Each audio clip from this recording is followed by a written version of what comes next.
Thomas stood at Farquhar, the top station of his branch line. He had run round Annie and Clarabel after the morning journey and was enjoying a short rest before the run back down the valley. His driver and fireman stood beside his cab talking to the guard who'd brought startling news. "Did you know that the station master was burgled last night?" he was asking. Thomas's driver shook his head. "You don't say," he exclaimed. "I didn't know he had anything worth stealing." "He's won cups for gardening," exclaimed the fireman. "All taken, and then the scoundrels had the cheek to pinch his car to carry them away in." "Not that new one he's so proud of," said the driver. The guard nodded, and at that moment the signal rose to show that the line was clear. The driver and fireman climbed into Thomas's cab. The guard blew his whistle, waved his green flag, and got into Clarabel, and Thomas set off. By the time they were through the tunnel, the train was running nicely. Road and railway were beside each other here, with only a stream between them. Thomas remembered his race with Bertie the bus. He'd only won because he could go through the hill, while Bertie had to go over it. A flash of colour on the road ahead caught his eye.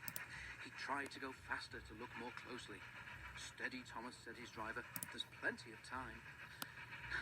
"Can't we get closer to that car?" panted Thomas. "It looks like station masters to me." "Lots of cars look like that," laughed the driver. But he opened the regulator and they began to draw level. There were two men in the car. They waved when they saw Thomas and tried to go faster. "That's the car all right, Thomas," said the fireman, "and those two must be the thieves.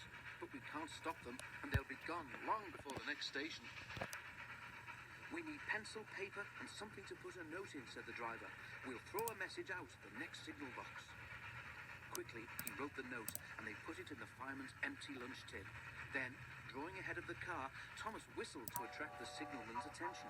They slowed so that the fireman could throw the box up to him, and as they went past, both driver and fireman shouted "Police!" at the top of their voices. By now, the stolen car had gone well ahead, and Thomas did not see it again. But the signalman telephoned police headquarters at once, and the thieves were stopped at a roadblock about 10 miles further on. That afternoon, the Fat Controller travelled in Annie to Farquhar. When he got there, he and the station master climbed onto a porter's trolley. They told the passengers the whole story, and the station master thanked Thomas, his driver, and his fireman for their prompt action. The passengers cheered loudly, and they cheered even more when they heard that the station master's gardening cups had all been found undamaged in a sack in the boot of the car. "A long time ago," said the Fat Controller, holding up his hand for silence, "Thomas showed how valuable he is to the smooth running of my railway. I am sure you will all agree that today he has once again proved himself to be a really useful engine."